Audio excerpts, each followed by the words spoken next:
So when you have multiple emotional traumatic scenarios happening at the same time, your reaction can be the same as someone messing up on the battlefield. That is, they freeze, they freeze, they don't do anything, or they try and solve all the things at the same time. Same thing can happen with business. I don't know what to do. What should I focus on? And they don't do anything, or they try and solve all their problems at the same time. Life, the same thing can happen.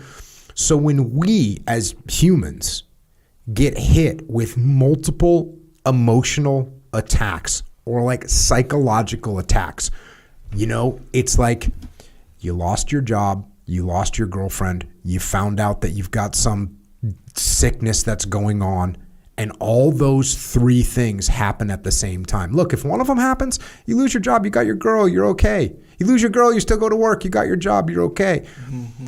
But when you lose both those things, that's a huge hit to your emotional stability. And then on top of that, you find out that you're sick. And then on top of that, the mortgage is due, and now you're a couple days late. So these are like problems, but they're not just normal problems. They're emotional problems, and they hit you at an emotional level. Mm-hmm. So in those situations, prioritize and execute still applies. And I've talked some people through this recently who have had some significant emotional challenges going on, and it's the same principle. Okay, what is the major cause of your problem? Okay, you've got a bunch of problems going on. You've got this one major significant problem. Let's talk through that problem first. Let's focus on coming to grips with that initial problem. Because you combine 6 problems, this is how people get overwhelmed. This is how people end up hurting themselves, killing themselves. Because there's 6 problems, they're just overwhelmed, and they say, I'm never going to get out of this. Same thing on the battlefield. You got all these problems going on. Leader doesn't know what to do. They freeze. They don't do anything. They think, I'm overwhelmed. So when you have 5, 6, 7 emotional things that are dragging you down, prioritize and execute. Okay, what's the biggest issue that I have right now? How can I start to address that? What can I do to get to a better place with that particular issue? Now, whenever I talk about prioritize and execute, I talk about handling the biggest problem first. That is one technique for prioritize and execute. There's another technique that is also effective depending on the scenario. Sometimes you got 10 problems and you got one, the biggest problem is this, the next biggest problem is that. But you got a couple little straggler problems that aren't that big. Mm-hmm. You can actually go, you know what, I'm going to get rid of this problem right now. I'm going to focus on this for the next 2 hours, get it done, get it taken care of, boom. Then I can go to the problem that's going to take 3 hours, get that one off my plate. So you actually can then focus on these big problems that might take you a week, 2 weeks, 3 weeks, a month to get solved.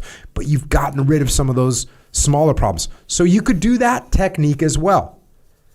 The principle is the same as prioritize and execute. Mm-hmm. But the technique is maybe you go after the small problems first, or ones that are going to be easier for you to handle. You got a sick cat, and it's draining you emotionally because your cat's going to die, and it's a problem, and you're crying every night. Well, you know what the solution is? Just kill the cat. I mean, quite honestly, yes. Right? You got a cat that needs to be put down, and it's dragging you down. You might need to say, okay, you know what? I need to do the right thing here. My cat is suffering. My cat there's no medical viable option. I need to do the right thing and get my cat put down. Boom. So you get that off your plate. That could also be the biggest problem, I mean, in some cases. But the point is, it doesn't really matter if you use the first technique or the second technique. You could even just look at, hey, this is the one that here's another way to do it. This is the biggest problem that I'm most scared of facing. So I am either going to tackle that one. I'm going to tackle that problem. I'm having an existential crisis and I'm afraid to die. Okay, maybe you say, all right, you know what? I'm going to sit down. I'm going to talk to I'm going to read. I'm going to talk to my friend, Echo, who seems to have a good handle on this kind of stuff. I'm going to try and overcome this fear. Or maybe you say, you know what? That's a huge problem. I don't want to deal with that one right now. I'm going to go to this other thing that's been bothering me, which is, I don't know if I'm in the right career. So both those things work. Now, the other part of this is taking action. taking action is a starting to move in the right direction. Starting to move starts to solve problems, and it starts to solve emotional problems as well. Mm-hmm. When you sit or you lay down, or you sit and you stay static and you don't move, this is not good. Look, are there exceptional times where maybe you need to take a tactical pause and you need to maintain your position for a little while to let a situation develop? Yes, it does happen. 7 out of 10 times, action is going to trump inaction. So let your default mode be, hey, I've got these 5 or 6 emotionally draining situations happening. When you're just sitting there, they're continuing to drain. Don't do that. Get up, start to move, start to figure out how you're going to address some of these problems.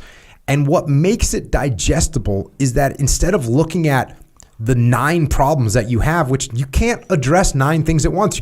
You can barely even comprehend 9 things at once. But when you look at them and go, all right, I got all these things that are bothering me. What is the biggest? Okay. Oh, my cat is freaking sick. It's been bothering me. All right, I need to address